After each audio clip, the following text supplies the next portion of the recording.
নমস্কাৰ পুনৰবাৰ সকলোকে ডিজিনফো আসাম চেনেললৈ স্বাগতম জনালো। ইতিমধ্যে চাওক অসমত যেটো SIR যেটো ষ্টাৰ্ট হ'ব হেতু কিমান প্ৰয়োজন অসমৰ কাৰণে আসলতে এই SIR টো কি কিয় SIR টো কৰিব লগা হৈছে আজি আপোনালোকক এই ভিডিঅ'ৰ জৰিয়তে কেইটামান ইম্পৰ্টেন্ট কথা আপোনাক জনাব বিচাৰি আছো যে আপোনালোকৰ এই SIR টো ষ্টাৰ্ট হ'লে কি হ'ব আসলতে SIR টো কি SIR টোত কি ডকুমেন্টছৰ প্ৰয়োজন আসলতে হৈ আছে যে অসমৰ মানুহক বাৰে বাৰে কিয় ইমান হাৰাশাস্তি দিয়া হৈ আছে কাৰণ ইতিমধ্যে আপোনালোকে এটা কথা জানে যেটো 2015 চনৰ পৰা 2019 চনলৈকে যেটো NRC হল NRC যিমানখিনি মানুহে প্ৰবলেম পাইছে যিমানখিনি টকা পইচা তেওঁলোকে নষ্ট কৰিছে এইবাৰ পুনৰবাৰ এই SIR ত একেই কন্ডিশন হৈছে এতিয়া সক SIR টো আসলতে কি স্পেশাল ইন্টাৰশিপ ৰিভিজন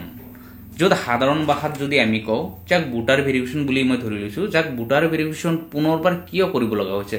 তাৰ কিমান যুক্তিপূৰ্ণ অসমত যে এই ভোটাৰ ভেৰিফিকেশন কৰিব লাগিব কাৰণ এটা কথা সব এই ভোটাৰ ভেৰিফিকেশন কৰিবলৈ গৈ সাধাৰণ মানুহে কিমান হাৰাশাস্তি পাইছে কিমান টকা খৰচ হৈছে এতিয়া এই যি ভোটাৰ ভেৰিফিকেশন হ'ব ইয়াত আমাৰ কি ডকুমেন্টছৰ প্ৰয়োজন হয় যত সব ইতিমধ্যে যত বাৰ্থ সাৰ্টিফিকেট তেওঁলোকৰ জন্মৰ প্ৰমাণপত্ৰ বাধ্যতামূলক বুলি ইতিমধ্যে কৈ আছে যিসকলৰ জন্ম হৈছে 1987 ৰ পিছত তেওঁলোকৰ জন্মৰ প্ৰমাণপত্ৰ লাগিবই কিন্তু এই জন্মৰ প্ৰমাণপত্ৰ বনাবলৈ গৈ কিমান মানুহে কিমান হাৰাশাস্তি খাব লগা হৈছে কিমান টকা তেওঁলোকে খৰচ কৰিব লগা হৈছে আসলতে আজি সম্পূৰ্ণ ডিটেইলছ আপোনাক কম গতিকে সকলোকে এটা ৰিকুৱেষ্ট থাকিল আপোনালোকে ভিডিঅটো সম্পূৰ্ণকৈ চাব তাৰ লগতে যদি আপোনালোকে নতুনকৈ চাই আছে তেতিয়ালে চেনেলটো সাবস্ক্ৰাইব কৰি ভিডিঅটো লাইক আৰু শেয়াৰ কৰক এতিয়া প্ৰথমতে চাওক আপোনালোকৰ এটা কথা মই জনাব বিচাৰিছো যেটো চাওক যেটো নিৰ্দেশনা যেটো গুৰুত্বপূৰ্ণ নিৰ্দেশনা বুলি যেটো কোৱা আছে যেটো নোটিস ইতিমধ্যে ওলাইছে এই নোটিসটো আসলতে কোনে দিলে কিহৰ কাৰণে এটো নোটিসটো আহিলে কোৰ পৰা আহিলে যেটো নোটিস হক এনেকা ফেসবুক পেজ হক আপোনাৰ নিউজত হক আপোনালোকে ইউটিউবত হক আপোনালোকে পাই থাকিব যে অমুকৰ ডকুমেন্টছ প্ৰয়োজন আপোনালোকে এটো উলাক আপোনালোকে হেটো উলাক নহলে আপোনালোকে বিপদত পৰিব এনেকা হাজাৰ আপোনালোকে পোষ্ট আপোনালোকে ফেসবুক হক ইউটিউবত আপোনালোকে পাই আছে নিউজত ইতিমধ্যে বুজি আছে আসলতে চাওক যেটো নিৰ্দেশনা এনেকুৱা এটা পেজ হয় এটো পেজত ইতিমধ্যে এইখিনি লিখা হৈ আছে যত কোনো সিল মোহৰ কোনো স্টাম্প একো নাই যত কোনো সৰকাৰীভাৱে কোনো নোটিস এতিয়ালৈকে দিয়া নাই যাৰ কাৰণে মানুহবিলাকক ইমান হাৰাশাস্তি আৰু ইমান তেওঁলোকে টকা পইচা খৰচ কৰিব লগা হৈ আছে মই আপোনালোকক এটা কথা আপোনালোকক জনাব বিচাৰি আছো যে আপোনালোকে যেতিয়ালৈকে আপোনালোকৰ সৰকাৰীভাৱে কোনো নোটিস নাহে আপোনালোকে ইমান হাৰাশাস্তি নাখাব বা ইমান টকা পইচা আপোনালোকে খৰচ নকৰিব এটা সব যেটো নিৰ্দেশনা দিলে যেটো নিৰ্দেশনা ইতিমধ্যে কোৱা হৈছে যে তেওঁলোকৰ 87 জুলাই মাহৰ পিছত যদি জন্ম হৈছে তেওঁলোকৰ প্ৰমাণপত্ৰ যেটো জন্মৰ প্ৰমাণপত্ৰ হেতু বাধ্যতামূলক এটা সব এই জন্মৰ প্ৰমাণপত্ৰ বনাবলৈ গৈ আপোনালোকে কিমান টকা খৰচ কৰিব লগা হৈছে কি কৰিব লগা হৈছে কি ডকুমেন্টছৰ প্ৰয়োজন হৈছে ইতিমধ্যে যদি আপোনালোক দেখাও চাওক এই জন্মৰ প্ৰমাণপত্ৰ বনাবলৈ গৈ যাৰ নামত এই জন্মৰ প্ৰমাণপত্ৰ বনাব তেওঁলোকৰ আধাৰ কাৰ্ড স্কুল সাৰ্টিফিকেট অমুক তমুক বহুত কিবা ডকুমেন্টছ লাগি আছে তাৰ পিছত দেউতাকৰ আধাৰ কাৰ্ড হক দেউতাকৰ ভোটাৰ আইডি 1961 71 বা 70 যি হক ভোটাৰ লিষ্ট বা সাৰ্টিফিকেট কপিৰ প্ৰয়োজন হৈছে সেইদৰে মাক বাপেকৰ আধাৰ কাৰ্ড ভোটাৰ আইডি তাৰ পিছত তেওঁলোকৰ যি ভোটাৰ লিষ্ট আছে ভোটাৰ লিষ্টৰ প্ৰয়োজন তাৰ পিছতো আকৌ এফিডেভিট এটা লাগে যত এফিডেভিটৰ কাৰণে ইতিমধ্যে কোডত গৈ মানুহে ভৰি দিব নোৱাৰা অৱস্থা হৈ গৈছে যি কোড এফিডেভিট লাগে এই গুটেইখিনি কৰোতে সব এজন মানুহৰ এটা বাৰ্থ সাৰ্টিফিকেট লৈ 1500 2000 টকা ইতিমধ্যে গৈ আছে গতিকে এই টকাখিনি কিয় খৰচ কৰিব লগা হৈছে এটা কথা আপোনালোকে নিশ্চয় জানে 2015 চনৰ পৰা 2019 চনলৈকে যি NRC হল সেই NRC তো সেম এনেদৰে ডকুমেন্টছ উলাতে মানুহ বহুত টকা খৰচ কৰিব লগা হৈছে বহুত তেওঁলোকে হাৰাশাস্তি খাব লগা হৈছে গতিকে পুনৰবাৰ মই ভাবো যেটো ভোটাৰ ভেৰিফিকেশন হ'ব হেতুত অসমৰ কাৰণে এটো বাধ্যতামূলক কেতিয়াও হ'ব নালাগিছিল যদিও চৰকাৰে এতিয়া সেই ভোটাৰ ভেৰিফিকেশনটো যেটো কৰিছে ইজি ভাষাত যেটো ভোটাৰ ভেৰিফিকেশন হয় তাৰ কাৰণে ডকুমেন্টছ 2005 চনত যদি আপোনালোকৰ নাম আছে ভোটাৰ লিষ্টত হেতু লাগিব যদি নাম নাই মাক দেউতাকৰ ভোটাৰ লিষ্ট লাগে গতিকে মই সকলোকে এটাই কথা কম আপোনালোকে যদি ডকুমেন্টছ যদি ৰেডি কৰা নাই আপোনালোকে অতি সহজে হেখিনি ডকুমেন্টছ ৰেডি কৰি ৰাখক কাৰণ এটা কথা জানে চৰকাৰে যদি এবাৰ কৈছে আপোনালোকে এটো হ'বই লাগে আৰু হেতু ইতিমধ্যে কৰিছে যাৰ কাৰণে মানুহখিনি বহুত হাৰাশাস্তি খাব লগা হৈছে বহুত টকা পইচাও নষ্ট হৈছে গতিকে আপোনালোকে এই বাৰ্থ চাৰ্টিফিকেট হওক বা অন্যান্য ডকুমেণ্ট যিখিনি আছে আপোনালোকে যদি ওলাব বিচাৰি আছে তাৰ কাৰণে চাওক 2005 চনৰ যিটো ভোটাৰ লিষ্ট আছে সেইটো ইতিমধ্যে অনলাইনত আছে তাৰ পৰা গৈ আপোনালোকে ওলাব পাৰিব আপোনালোকে অতি সহজে কম টকাতে আপোনালোকে ওলাব পাৰে তাৰ পিছত চাওক যিটো বাৰ্থ চাৰ্টিফিকেটৰ যিটো সকলোতকৈ ডাঙৰ সমস্যা হৈছে যে বাৰ্থ চাৰ্টিফিকেট কাৰণ বহুতে চাওক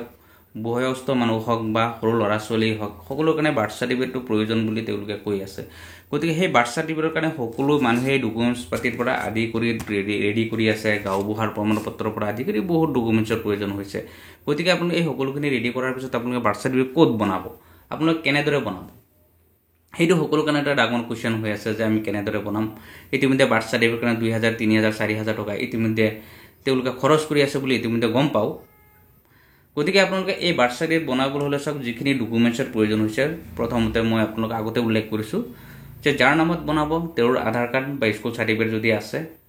আপোনালোকে সেইটো দিব মাক বাপেকৰ ভোটাৰ আইডি বা আধাৰ কাৰ্ড যি আছে আপোনালোকে দিব 1965 হওক 66 হওক 71 হওক বা 70 যিকোনো ভোটাৰ লিষ্ট বা চাৰ্টিফাই কপি দিব আৰু যিটো কাৰেণ্ট ভোটাৰ লিষ্ট আছে আপোনালোকে সেইটো দিব তাৰ লগতে যিটো এফিডেভিট হয় আপোনালোকে এফিডেভিটটো কৰি আনিব তাৰ লগতে যিটো গাঁওবুঢ়াৰ প্ৰমাণপত্ৰ লাগে সেইটো আপোনালোকে আনিব আনাৰ পিছত আপোনালোকে এপ্লাই কৰিবলৈ হ'লে চাওক আপোনালোকৰ ওচৰত যি CSC চেণ্টাৰ আছে আপোনালোকে তাতো গৈ আপোনালোকে এপ্লাই কৰিব পাৰে য'ত চাওক ই ডিষ্ট্ৰিক্ট বুলি আছে এটা য'ত ই ডিষ্ট্ৰিক্টত যদি আপোনালোকে এপ্লাই কৰে তাত মাত্ৰ 10 টকা খৰচ হয় ই ডিষ্ট্ৰিক্টত যদি কৰে ই ডিষ্ট্ৰিক্টত 10 টকা পেমেণ্ট এটা দিব লাগে য'ত 10 টকা দি আপোনালোকে বাৰ্থ চাৰ্টিফিকেট আপোনালোকে আবেদন কৰিব পাৰিব তাৰ পিছত যদি আপোনালোকে সেৱা হেতু পৰ্টেল আছে আপোনালোকে এই সেৱা হেতু পৰ্টেলত যদি আপোনালোকে আবেদন কৰিব বিচাৰে তাত আপোনালোকে 40 টকা আপোনালোকে পেমেণ্ট কৰিব লাগে যেটো আপোনালোকে অতি সহজে আপোনালোকে আবেদন কৰিব পাৰে গতিকে আপোনালোকে জন্মৰ প্ৰমাণপত্ৰ হওক যদি আপোনালোকে এতিয়ালৈকে বনাব পৰা নাই আপোনালোকে ওচৰৰ CSC চেণ্টাৰত আহি আপোনালোকে সেৱা হেতু হওক বা ই ডিষ্ট্ৰিক্টতে হওক আপোনালোকে ডকুমেণ্টছখিনি তেওঁলোকক দিয়ক দিয়াৰ পিছত তেওঁলোকে সেইখিনি আবেদন কৰি দিব আপোনালোক নেক্সট পৰ্যায়ত 15-20 দিনৰ ভিতৰত আপোনালোকে সেই জন্মৰ প্ৰমাণপত্ৰটো আপোনালোকে লাভ কৰিব বা যিটো পাৰমিশন আহে আপোনালোকে সেই পাৰমিশন লেটাৰটো লাভ কৰিব যেতিয়া সেই পাৰমিশন লেটাৰটো লাভ কৰিব তেতিয়াহ'লে জন্মৰ যিটো প্ৰমাণপত্ৰ বা যিটো চাৰ্টিফিকেট সেইটো হস্পিটেলৰ পৰা আপোনালোকে অতি সহজে আপোনালোকে ল'ব পাৰিব গতিকে আপোনালোকে এই জন্মৰ প্ৰমাণপত্ৰৰ কাৰণে আপোনালোকে যদি আৰু প্ৰব্লেম পায় আপোনালোকে ভিডিঅ'ত কমেণ্ট কৰিব মই সেইখিনি আপোনাক সলভ কৰিবলৈ যত্ন কৰিম তাৰ পিছত চাওক যিটো SIR হয় যিটো ভোটাৰ ভেৰিফিকেশ্যন হ'ব তাৰ কাৰণে সকলোকে এটা মই ৰিকুৱেষ্ট কৰিছোঁ আপোনালোকে ইমান সাৱধানী নাখাব ইমান আপোনালোকে ডকুমেণ্টছৰ কাৰণে আপোনালোকে কষ্ট কৰিব নালাগে ইমান টকা পইচা আপোনালোকে খৰচ কৰিব নালাগে কাৰণ অসমৰ কাৰণে এতিয়ালৈকে যি SIR হ'ব বা যিটো ভোটাৰ ভেৰিফিকেশ্যন হ'ব এতিয়ালৈকে কোনো অফিচিয়েল নোটিছ এতিয়ালৈকে অহা নাই যে আপোনালোকৰ এইখিনি ডকুমেণ্টছ আপোনালোকৰ প্ৰয়োজন হ'বই কাৰণ ইতিমধ্যে চাওক সুপ্ৰিম কোৰ্টৰ ইতিমধ্যে এডভোকেট এজনে ইতিমধ্যে তাৰ ওপৰত কেইটামান কথা ইতিমধ্যে উল্লেখ কৰিছে যে অসমত ইতিমধ্যে NRC হৈছে NRC হোৱাৰ পিছত এতিয়া যি ভেৰিফিকেশ্যন হ'ব সেই ভেৰিফিকেশ্যন অসমৰ কাৰণে প্ৰয়োজন নহয় যদিও প্ৰয়োজন হয় তেতিয়াহ'লে আপোনালোকৰ যদি আধাৰ কাৰ্ড আছে সেই আধাৰ কাৰ্ডেই আপোনালোকৰ যি ভেৰিফিকেশ্যন হ'ব সেইটো দি আপোনালোকৰ হৈ যাব গতিকে আপোনালোকে যি নোটিছ আহে চৰকাৰীভাৱে সেই নোটিছৰ কাৰণে আপোনালোকে জাষ্ট অপেক্ষা কৰক যেতিয়া আপোনালোকে সেই নোটিছ আহি যাব তাৰ পিছত আপোনালোকৰ কি ডকুমেণ্টছৰ প্ৰয়োজন হ'ব কেনেদৰে ডকুমেণ্টছ আপোনালোকে বনাব লাগিব সেইখিনি আপোনালোকে নিশ্চয় গম পাব গতিকে সকলোকে ৰিকুৱেষ্ট থাকিল আপোনালোকে চেনেলটো ছাবস্ক্ৰাইব কৰি নটিফিকেশ্যনটো অন কৰি ৰাখিব আপোনালোকে যিকোনো ইনফৰমেশ্যন আহে যাতে আপোনালোকে সেইটো লগে লগে গম পাব পাৰে ধন্যবাদ